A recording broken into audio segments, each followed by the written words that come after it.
Hey, welcome to another edition of Mr. Parker's Neighborhood.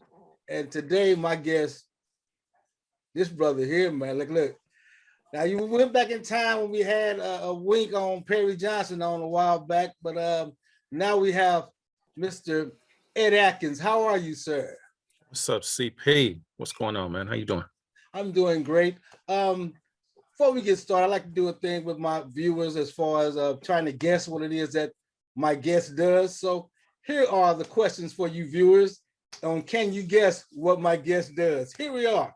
Number one, is he a music producer? 2, is he a professor? 3, is he a financial mogul? Or number 4, D, is he a deacon at a church?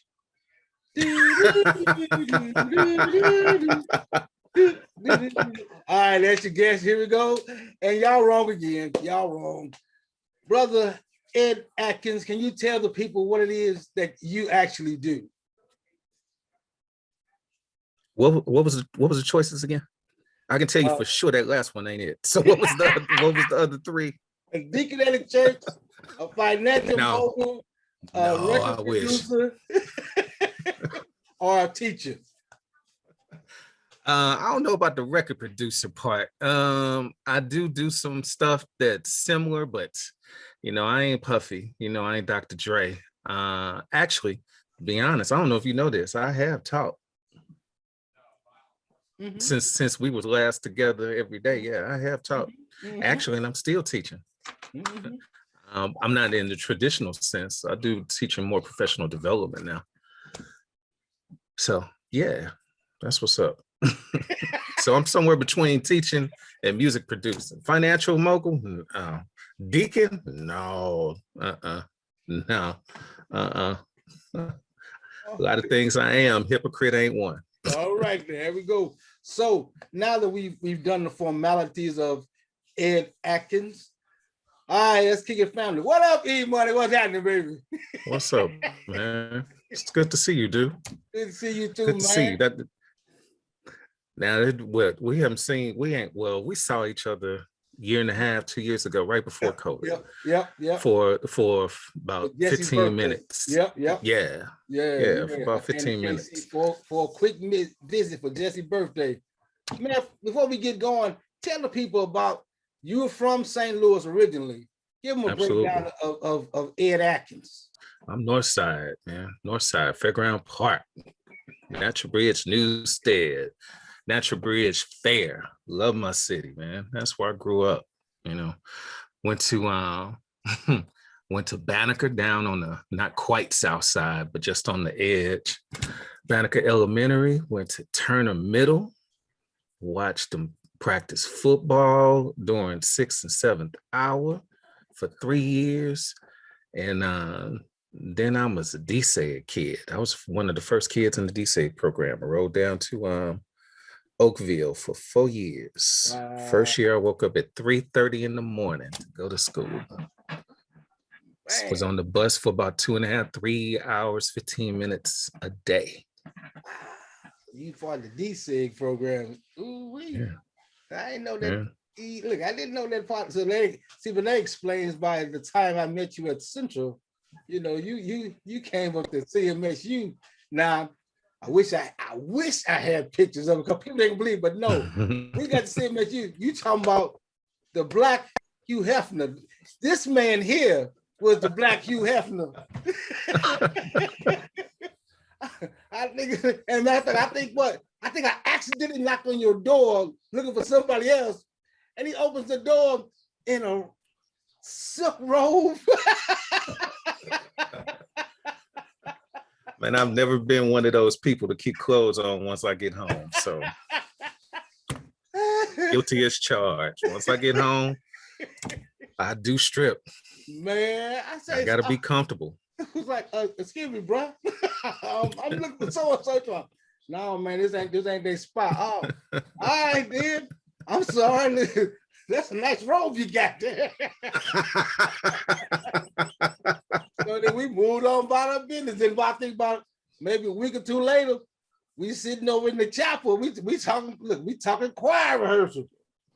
I was like, man, and I mean, and since then, brother, I am so glad that we were able to come together on that note. Cause man, I tell people about how if it wasn't for CJ one day catching me outside, I was on the verge of getting up out there joking, and nobody knew.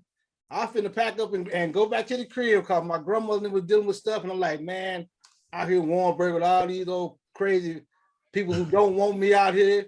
Let me get on to the crib. CJ pulled me to the side to my, nah, man, you got to stay here and hang out with us. And then he brought me in, and we all started hanging out. Me, you, Kenny Bean. Mm-hmm. Man, I saw Kenny for June. Oh man, okay. Caught him back in June. It's been a while since I've seen him. Look the same. Look good. That's good. But man, I mean, it's just, just going back through that time. If we'd have known then where 30 some odd years later we are now. I know, man. I know. It's cool that CJ caught you before you really, pack the bag and hit the bus or call somebody come get you or take the train back home. It's cool that he did that because everybody needs that one person, Luckily, when I got to CMSU, I think I had, 2 or 3 people. I think I can't even remember her name, but the CMSU had a Black female recruiter. Her husband was over at Whiteman. And when I visited, she took an interest in me and checked on me after I got in. So it was important for her, to make sure that I was there. And during my tour, I ran into Bill Kim over at the radio station. Yeah. And he told me, he said, yo, you come here, I got space for you. Wow. When I came down that first week, I went into the building. He said, I remember you. And I told you I got space for you and I got it, and then, I would say the third piece for me was the ABC organization as a whole. At that time, David Wilson and Ava Brashear were, president and vice president of the organization. And then, being a part of the ABC Gospel Choir, who I can't remember who our first choir director was, because her husband was in the service too. That was kind of, wasn't it? That was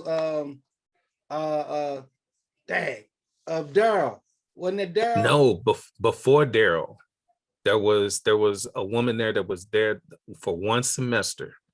But she lived in Knob because her husband was on the base. And then after she left, Daryl took over for the remaining time that he was there. And so, that trifecta, and then, I know you mentioned to me you was going to be hollering at my boy Myron. So, Myron was the fourth piece in that realm. So it's always good, you got somebody that, when you're going through different chapters of your life, God sent somebody there to, put some challenges into you, put, some encouragement to let you know that, you are on the right path and you ain't on this path by yourself. So it's cool that CJ did that for you. Yeah, man. And like I say, when I got there, cause again, I tell everybody, I don't remember ever filling out any paperwork for Warrensburg, Missouri.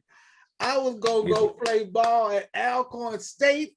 I hadn't visited Warrensburg. I hadn't been nowhere near it. So I didn't know nothing about it until I got there. When I got there, man, like I said, my mama, we came down there because she thought we got there late for the orientation thing because she thought we was going to Southeast because we been there. She said, if we going Southeast, then I said, no, man, we going to Warrensburg. She's we ain't never been there. No, we ain't.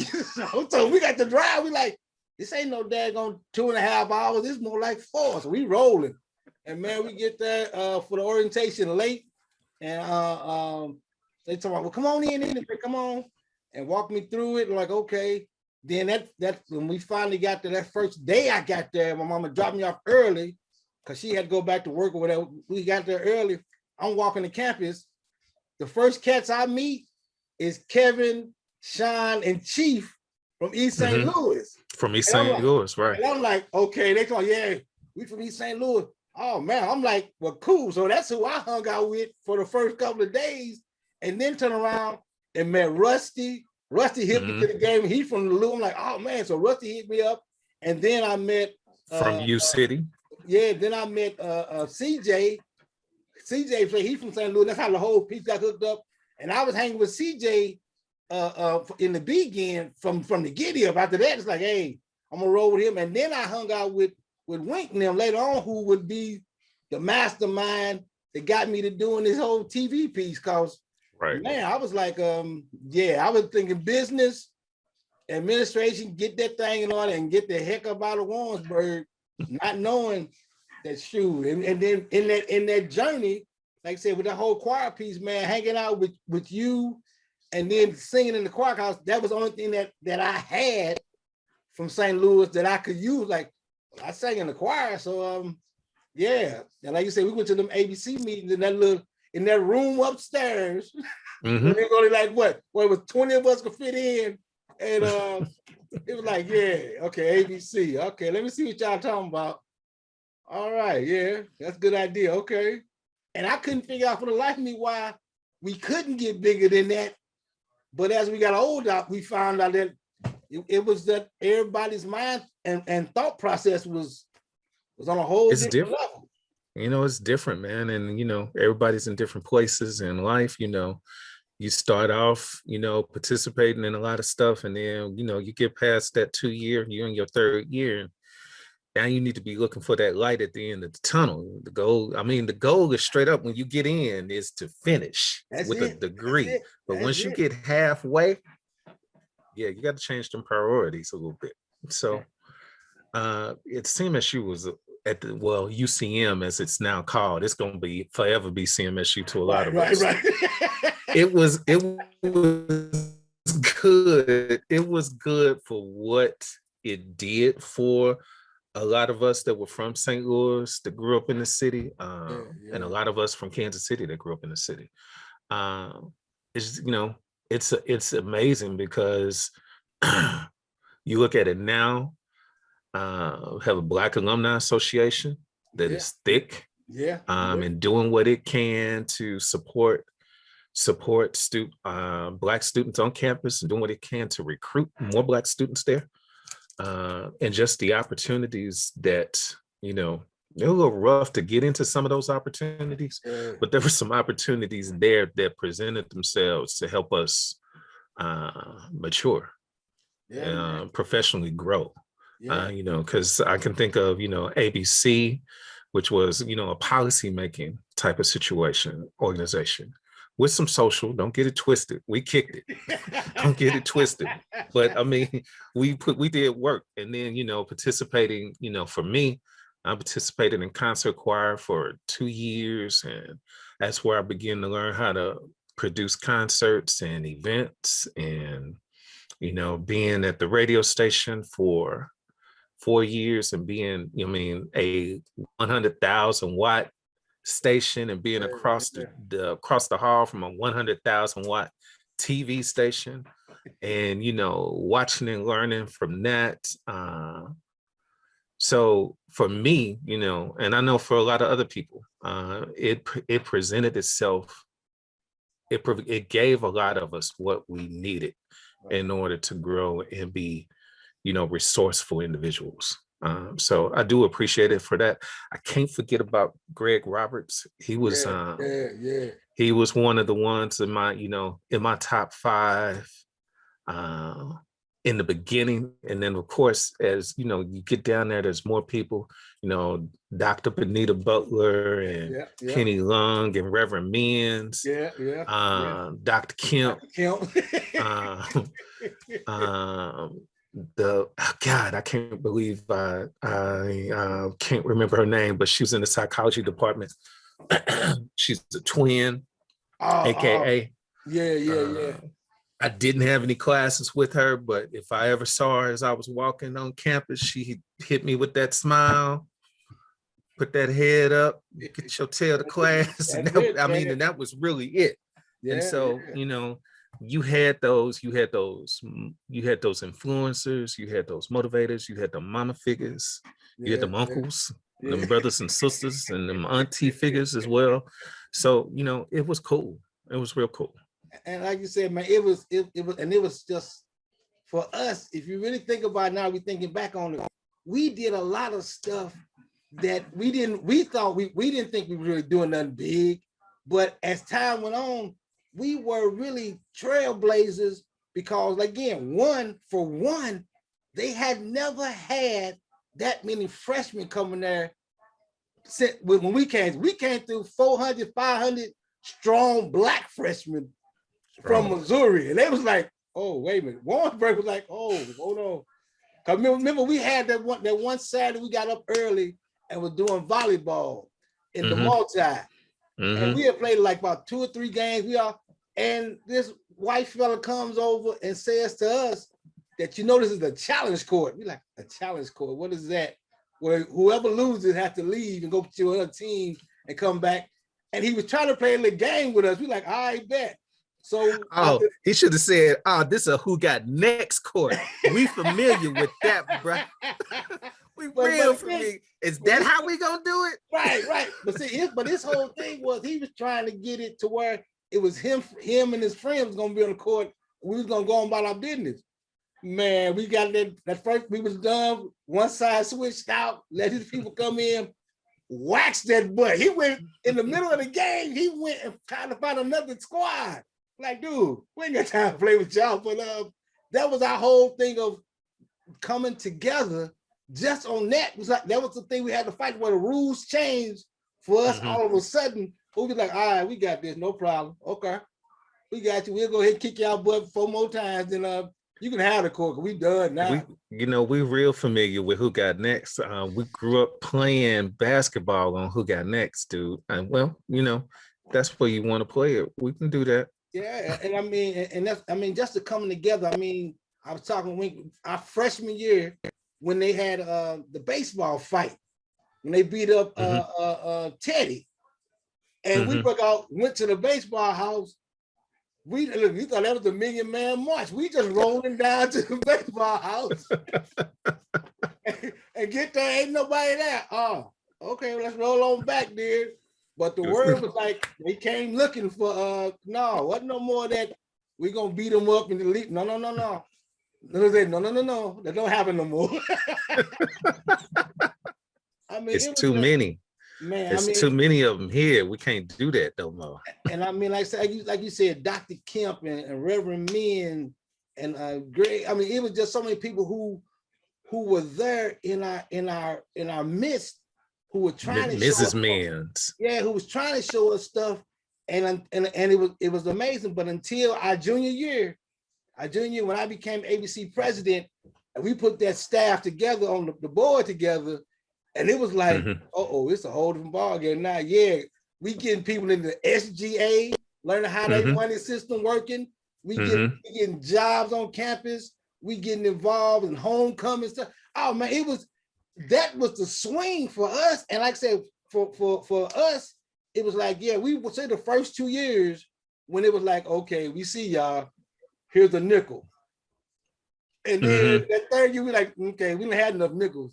We want some dollars now. And then I say, between you at the radio station, you and Myron doing y'all show, and Keith doing y'all show, me at the TV station, SCN, which nobody knew about until we started doing it, because we went home and everybody talking about BET. We like, what's BET? Like, we don't got BET in Warrensburg. Y'all don't. But when we got back, We sure trying to be teeny. And you know what is cool? Which I was thinking about earlier this morning, man. You was talking about when you were ABC president. I remember you and I, we went back and forth for a couple of weeks, and he was like, "Dude, are you gonna run?" And I was like, "No, I'm not running." He said, "What?" You said, you was mad. You was like, "You are in the succession to run for ABC president, dog." And I said, "Look, I done did this. I had been in off. I got voted into office my first semester, first year, because somebody graduated." Yeah. And so in January, I had took over somebody's position. And there was a point where I was holding. I can't remember who graduated.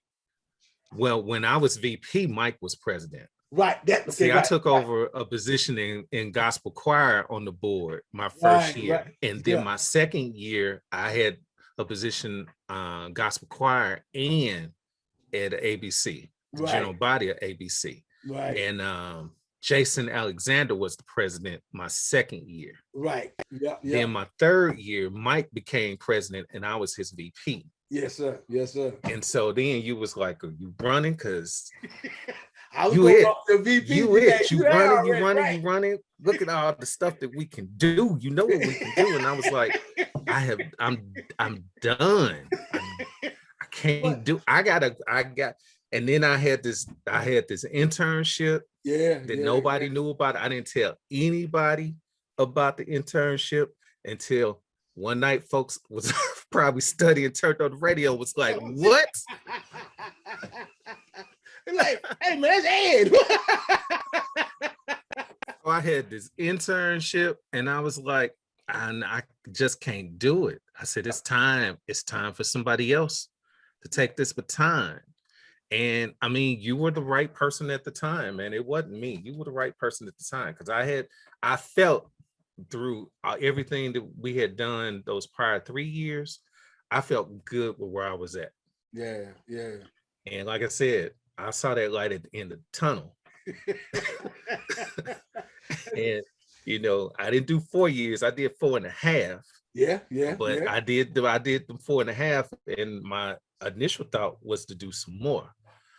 But I was like, I can't do it. And I'm getting into these 4,000 level classes. Yes, sir. And this finance and statistics had already kicked my butt. And so, the business professors on the yard, they was rough. When my marketing management professor came in and his lecture was on medieval wars, I looked at him like, what does this have to do with them? And his classroom every day was on talking about Napoleon and talking about wars that, way from the 800 BCs and stuff. And I was like, what does that have to do with marketing, man? I need you to answer some stuff that was in this book that I read and I understand. So, man, I was like, nah, I just can't do it. I couldn't do it. And, you took it way farther than what I could have done. So I don't know if I ever told you that, but congrats, man. I was proud of you on that, because it was a lot, and you had it under some strenuous times too. Because Rodney King popped off. Man, look at what else? The whole gang scared of hip hop music and gang stuff. We had some stuff that year. It was like, dude. And at that point in time, I was pledging and nobody knew. I'm like, right.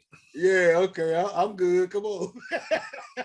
Yeah, man, that wasn't. I remember I was in the studio and CNN report, and I was like, it was midnight, and I said, man, let me call and wake my parents up, let them know that I am not on the yard tonight, which is where I was supposed to be. But I need to call because if they call my phone and I don't answer, they're gonna be trouble. Man, look here. Yeah, and I'm like you said, and that part right there really was, like you said, coming through, being and seeing, like I say, you and Mike, president, vice president. I'm taking stuff from y'all, Dave and hey, I'm taking stuff from them. Watch, I'm just like I said, I'm just watching, trying to say, okay, this is how we got to move and groove around here, cause y'all were teaching me at that point in time how to deal with stuff. Because I remember when you and Mike were president, shoot, we'd break out and have that after meeting, and we hit them out. These boy, this is some, and Mike has been there talking. Ed, do you see it? We like, okay. Like, yeah, all right, man. This is how you gotta handle this, huh? Come on. Woo! Woo! Yeah. Like, I was Mike's yang to his yin, because you know, man, because Mike that military piece kick in the Mike like, oh, well, we can have. Hold on, we can't do it like that. Hold on. Right. Or he'll say, well, you're gonna have to do the talking, because if I talk, it's over. I'm gonna set us all back 100 years if I talk. So I mean, it was an interesting time, and it really was interesting, and it was a fun time because, you know, we worked hard and we played hard.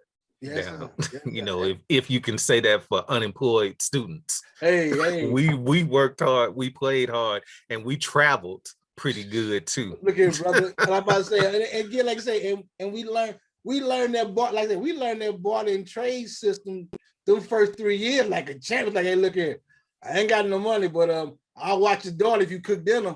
Right. we babysitting, we washing clothes. Look, we selling like I say they sell food stamp cards. We was selling points like them. Hey, look here, man. If you pay for my dinner tonight, you got whatever it costs you. I give you my point card. You go and get at the cafeteria when we get back. Hey, hey, but again, it was us though, man. It was number love. And so, right. Like I said, so when I became president, my thing was family, because that's what we had. That's what we had. It was like, hey, whatever we got, we got family. And I'm right. Like, man. And then, but like I said, we ain't talking about the choir though, Doc. How we, Ed, who besides us, before us, who had T-shirts talking about tea time and Rolling Thunder? Ain't nobody doing that.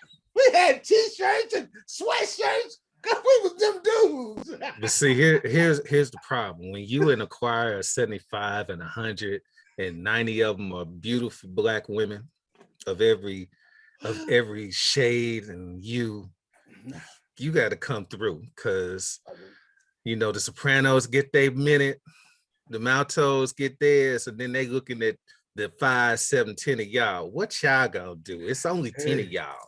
What y'all gonna do? And so instead of getting beat up, we had to come through. We had to come through with our own identity. Hey, that was it, man. No, hey, boy, that Rolling Thunder was it. They was like, y'all really got shirts made? Uh-huh. And we got hoodies coming later on. But I mean, that was cool, man. You know, all love to all of them. Great sisters, you know. I mean, like I said, we had some great time, and got a chance to travel and represent the school. Yeah. And made some noise for the school with having 100-piece black choir. Gospel choir. We had more in the choir than Lincoln, more in the choir than Mizzou, more than the choir at Southeast. Yes, sir. I mean, and we went to the workshops, and 85-90% of us went. Yes, sir. And that's how we met them other connections when we got there. Because again, it was so much about learning and meeting folks, to where wherever we went, we was meeting people. And like I say, some of them we didn't like when we first met them, But 15 minutes later, we hanging out chilling, and years later, it's like, hey, you see so and so? Yeah, I just saw him the other day, man. He told me to tell you what's up. It's like, dude, it's crazy how when we talking to Wing, going back in time on how different it was then than it is now. To where cats that we fought with, bare knuckled up against in our rooms because they was visiting. Like, no, man, I don't like you like that. And we blah blah blah. 3 days later, it's like, what up, baby? You good? Yeah, I'm good. And we moved on. I mean, that's what age and maturity does for you.